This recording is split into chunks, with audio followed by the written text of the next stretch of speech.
Good morning, everyone. How are you all? I hope you all are fine. So, today I will start chapter number 7, जिसके ले कवि हैं कवि Shri Prasad ji. Shri Prasad ji chapter number 7 Himalaya में उनको ये पाठ बताने का ये मेन से यानी ये उद्देश्य है अपने देश पर गर्व करना। कि मतलब अगर हम कोई अच्छा काम करते हैं तो कैसे हमें एक दूसरे पर प्राउड फील होता है। तो उस तरह ये जो हिमालय पर्वत है वो हमें हमारे देश का सबसे ऊंचा पर्वत है, इसलिए वो हमारे देश के लिए एक प्राउड की बात है। ओके। फिर प्रशंसा। प्रशंसा मतलब किस तरह हमें दूसरों के अच्छे कामों के लिए उसको तारीफ़ करनी चाहिए, उसकी प्रशंसा करनी चाहिए। प्रकृति प्रेम। प्रकृति प्रेम मतलब कि हम जब कहीं पे भी घूमने जाते हैं, चाहे वो हिल स्टेशन हो या हरियाली वाली प्लेसेस हो, तो हम वहाँ पे जाकर बहुत ही मतलब जो नेचर, भगवान ने जो नेचर से रिलेटेड जो भी पर्वत, पहाड़, नदियाँ, हरे बड़े पेड़ पौधे, ऐसी जो जगहें दी हैं उनके प्रति हम देखकर उस समय तो बहुत खुश होते हैं। तो हमें उनके लिए साथ में उनके लिए हमारे मन में प्रेम होना चाहिए, एक फीलिंग होनी चाहिए कि ये इतनी सुंदर चीज़ है और उसके लिए मन में हमारे लिए प्रेम प्रेम भावना होनी चाहिए। ओके। तो चलिए चैप्टर हमारा स्टार्ट करते हैं। हिमालय। ऊंचे हैं नीचे हैं पर्वत, मगर हिमालय अपना। क्या बोल रहे हैं यहाँ पे कवि जी कि ऊंचे हैं नीचे हैं। तो जो हमारा हिमालय पर्वत है वो भले ही ऊंचा है, कुछ थोड़ा नीचा है, लेकिन वो हमारा खुद का अपना हिमालय पर्वत है। देख रहा है अब भी बढ़ते जाने का ही सपना।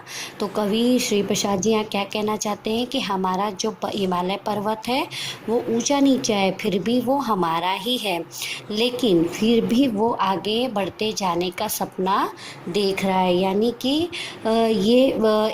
वो एक सपना दिख रहा है तो वो नॉन लिविंग चीज़, लेकिन वो बता रहा है कि वो इतना ऊंचा पर्वत है फिर भी वो आगे बढ़ने का सपना देख रहा है।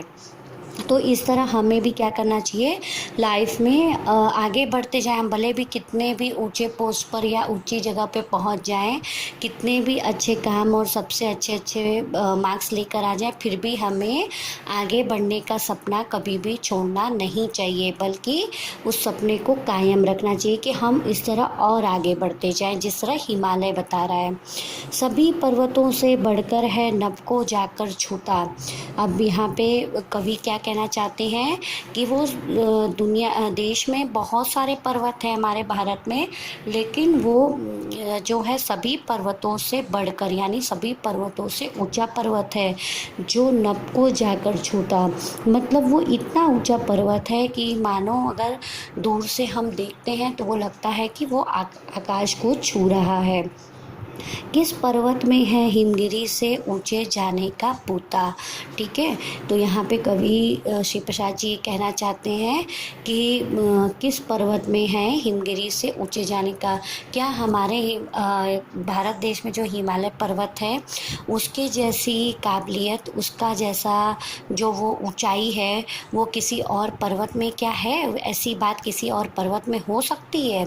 सूरज धरती से भी पहले इसको है चमकाता।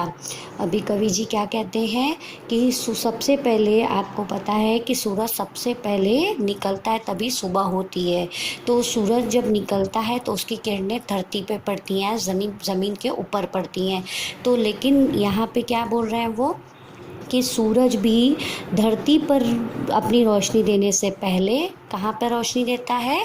हिमालय को अपनी रोशनी देता है, जिससे कि हिमालय पर्वत चमकने लगता है। मतलब सूरज धरती से भी पहले हिमालय को चमकाता, मतलब वो धरती पर अपनी किरणें बिखरने से पहले हिमालय को अपनी चमक देता है, यानी उसके ऊपर अपनी रोशनी डालता है। चंदा भी इस पर ही किरणें पहले है बिखराता। और इसी तरह जब रात हो जाती है तो चंदा मामा भी अपनी जो उनकी चांदनी है वो भी सबसे पहले धरती की बजाय वो भी सबसे पहले किसके ऊपर बिखेरते हैं? हिमालय पर्वत के ऊपर।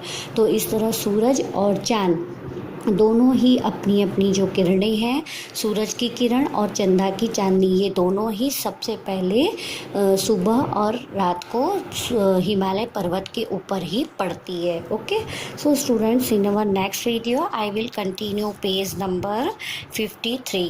Thank you.